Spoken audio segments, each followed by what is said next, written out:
तो बच्चों कैसे हैं आप सब? बढ़िया एकदम।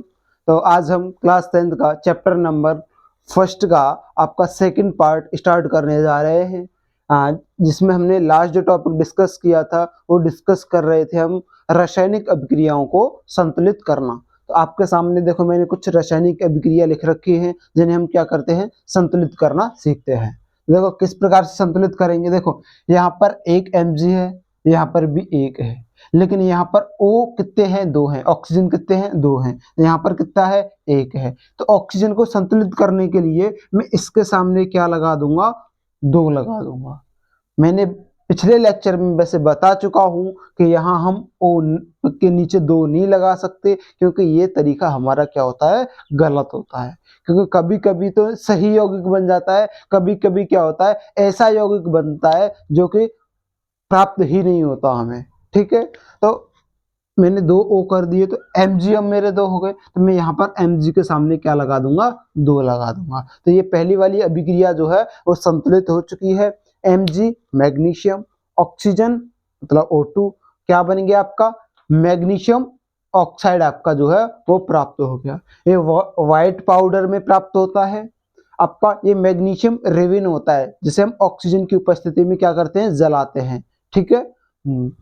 अच्छा, इसके बाद बात करते हैं जिंक की अभिक्रिया। आप सल्फ्यूरिक अम्ल से कराओ, H2SO4 से कराओ, आपको क्या प्राप्त होता है? जिंक सल्फेट प्राप्त होता है। और क्या प्राप्त होता है? हाइड्रोजन गैस के रूप में क्या हो जाती है? वहां से रिलीज हो जाती है, उत्सर्जित हो जाती है। ठीक है, तो इसमें देखते हैं इस वाली अभिक्रिया में सब जो जितने भी आपके तत्व हैं वो सब क्या है? संतुलित हैं। जैसे देखो यहाँ जिंक है एक है, यहाँ पे भी एक है, यहाँ सल्फर एक है, यहाँ पे भी सल्फर एक है, यहाँ ऑक्सीजन 4 है, यहाँ पे भी ऑक्सीजन 4 है, यहाँ हाइड्रोजन 2 है, यहाँ पे भी हाइड्रोजन 2 है। तो दूसरी वाली अभिक्रिया को संतुलित करने की कोई आवश्यकता नहीं। बच्चे दिमाग लगाना स्टार्ट कर देते हैं और इन्हें संतुलित करना स्टार्ट कर देते हैं। बहुत सी रिएक्शन कैसी होती है, ऑलरेडी वो संतुलित होती है। ठीक है, इसके अलावा आपको दे रखा है मीथेन गैस और उसकी अभिक्रिया O2 से करानी है। आपको क्या मिलेगा?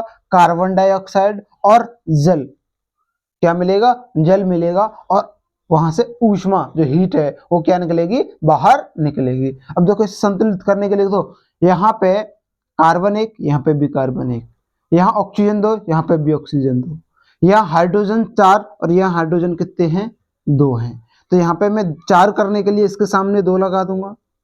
ठीक है भाई, मैं इसके सामने क्या लगा दूंगा? 2 लगा दूंगा। तो हाइड्रोजन मेरे क्या हो गए? 4 जो है वो संतुलित हो गए। लेकिन अब ऑक्सीजन यहाँ पे कितने हो जाएंगे? देखो ऑक्सीजन बेटा अभी संतुलित नहीं है। कैसे? देखो 2 यहाँ पे और 2 यहाँ पे, मतलब 4 ऑक्सीजन है। तो मैं इसके सामने क्या लगा दूंगा? 2 लगा दूंगा। तो देखो ऑक्सीजन संतुलित, हाइड्रोजन संतुलित और कार्बन ये आपके क्या हो गए? संतुलित हो गए।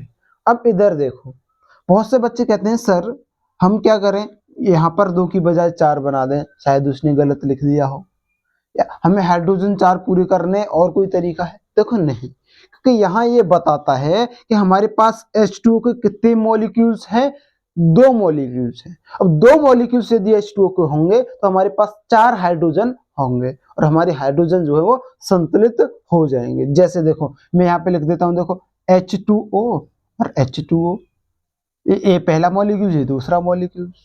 ठीक है, ये कैसे जुड़े होते हैं तुम्हें पता है? ये H प्लस और OH नेगेटिव में क्या होते हैं? टूटते हैं। टूटते हैं कि नहीं टूटते हैं? तो एक में कितने? 2 और 2 मतलब 4, 4 हाइड्रोजन संतुलित हुए कि नहीं हुए? तो इस प्रकार से हम इन्हें क्या करते हैं? संतुलित करते हैं। ठीक है, अच्छा इसके आगे वो कह रहा है, आपको क्या दे रखा है? C6H12O6। ये किसका फॉर्मूला है? एक ग्लूकोज का फॉर्मूला है। ठीक है, ग्लूकोज का फॉर्मूला है। ग्लूकोज की अभिक्रिया आप O2 से करा दो, ग्लूकोज की अभिक्रिया O2 से करा दो तो आपको क्या प्राप्त हो जाएगा? कार्बन डाइऑक्साइड, आपका जल प्राप्त हो जाएगा और आपको ऊर्जा जो है वो प्राप्त हो जाएगी। ऐसे हम इसका उल्टा कर दें, उल्टा कर दें तो ये जो प्रोसेस है फोटोसिंथेसिस के नाम से जानी जाती है और ये प्लांटों में क्या होती है? होती है। ठीक है, जैसे कि देखो हमें पता है हम प्लांटों को क्या देते हैं? मानव जो है, ह्यूमन जो है क्या निकालता है? CO2 गैस निकालता है।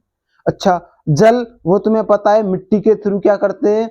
अपने जड़ों से क्या है? अवशोषित कर लेते हैं और हम भी क्या है? पौधों में जल लगाते हैं। लगाते हैं कि नहीं लगाते हैं? तो देखो और क्या है, देखो एनर्जी की बात करें तो वो फोटोसिंथेसिस प्रक्रिया में क्या होता है कि सूर्य से वो प्रकाश ग्रहण करते हैं।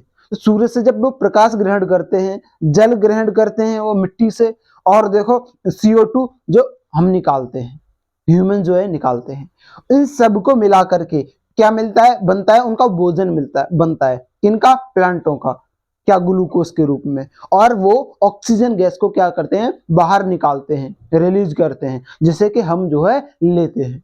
ठीक है, ये एक क्या है आपका प्रोसेस है, एक साइकिल है कंप्लीट। क्या है, हम CO2 निकालते हैं, हमें O2 प्लांट देते हैं। ठीक है, अच्छा, अब इसे संतुलित करेंगे तो देखो यहाँ पर कार्बन 6, यहाँ पर कार्बन अकेला, तो तुम्हें पता है इसके सामने में 6 लगा दूं तो मेरे 6 कार्बन कंप्लीट हो। इधर देखता हूं तो ऑक्सीजन मेरे कितने, 6 दूनी 12, 12 ऑक्सीजन और एक 13, अभी 13 है यहाँ पे।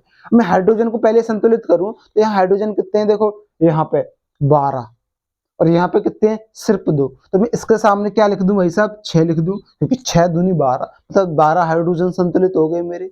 ठीक है, 12 होते ही अब मैं देखता हूं ऑक्सीजन को, तो ऑक्सीजन इधर कितने हैं, 6, और इधर कितने हैं, 2, मतलब 8 हैं इधर साइड, और इधर साइड कितने हो गए, 12 ये और 6 ये, 18, कितने हो गए, 18 हो गए। अब कैसे संतुलित करें, देखो 18 में से आप 6 निकाल दो, 18 में से 6 निकाल दो, क्योंकि आप यहाँ कुछ लिखोगे 2 या 3, तो देखो यहाँ पे क्या हो जाएगा, कार्बन और हाइड्रोजन जो अभी संतुलित किए थे वो असंतुलित हो जाएंगे, होंगे कि नहीं होंगे। अच्छा, तो आप क्या करेंगे, 18 में से 6 निकाल दो, तो कितने बचे, 12, तो 12, अब देखो 2 यहाँ पे लगा हुआ है तो इसके सामने में 6 लगा दूं, 6 दूनी 12, 12 बन गए कि नहीं बन गए, तो देखो अब ये अभिक्रिया क्या होगी आपकी, पूर्ण रूप से संतुलित हो चुकी है। ठीक है, अब इसके बाद आपको दे रखा है KClO3, इसे संतुलित करना है, क्या बना आपका KCl नमक, और आपका क्या बन जाएगा, O2 गैस जो है वो बाहर निकलेगी। ठीक है, अब मैं इसे संतुलित करूंगा तो देखो यहाँ 3 ऑक्सीजन है, यहाँ 2 ऑक्सीजन है, के इधर भी के ए अकेला है, इधर भी C अकेला है, Cl जो है अकेला है कि नहीं है। अब देखो KCl तो संतुलित है, ऑक्सीजन संतुलित नहीं है, तो मुझे क्या करना पड़ेगा, क्या ऑक्सीजन के सामने यहाँ मैं ऐसे 2 की बजाय 3 बना दूं, क्या वो सही होगा, जी नहीं, वो क्या होगा आपका गलत होगा। तो फिर क्या करें, हम क्या इसके सामने 3 लिख देंगे, ये 3 दूनी 6 हो गई। अब मैं इसके सामने क्या लिख दूं, 2 लिख दूं, क्योंकि यहाँ 3 दूनी 6, तो ऑक्सीजन मेरी संतुलित हो गई।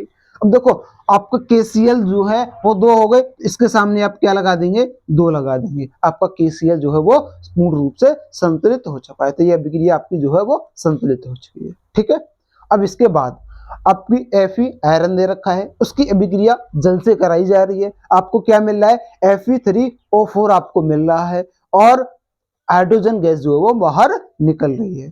तो अब क्या करना है भाई, इसे संतुलित करना है। तो संतुलित कैसे करेंगे, देखो Fe के सामने में यहाँ 3 लगा दूं, तो यहाँ पे 3 Fe है। ठीक है, Fe संतुलित हो गए। अब मैं O की बात करूं तो देखो यहाँ O अकेला है, यहाँ पे 4 है, तो मैं यहाँ 4 लगा देता हूँ आगे। ठीक है, जब जैसे मैं 4 लगा दूंगा तो ऑक्सीजन मेरे संतुलित, हाइड्रोजन अभी संतुलित नहीं है। ठीक है, अब हाइड्रोजन के लिए मुझे क्या करना पड़ेगा, यहाँ पर 4 लगाना पड़ेगा, क्योंकि 4 दूनी 8, यहाँ पे 8 है हाइड्रोजन, और यहाँ पे भी मेरे 8 जो है हो जाएंगे जब मैं 4 लगा दूं।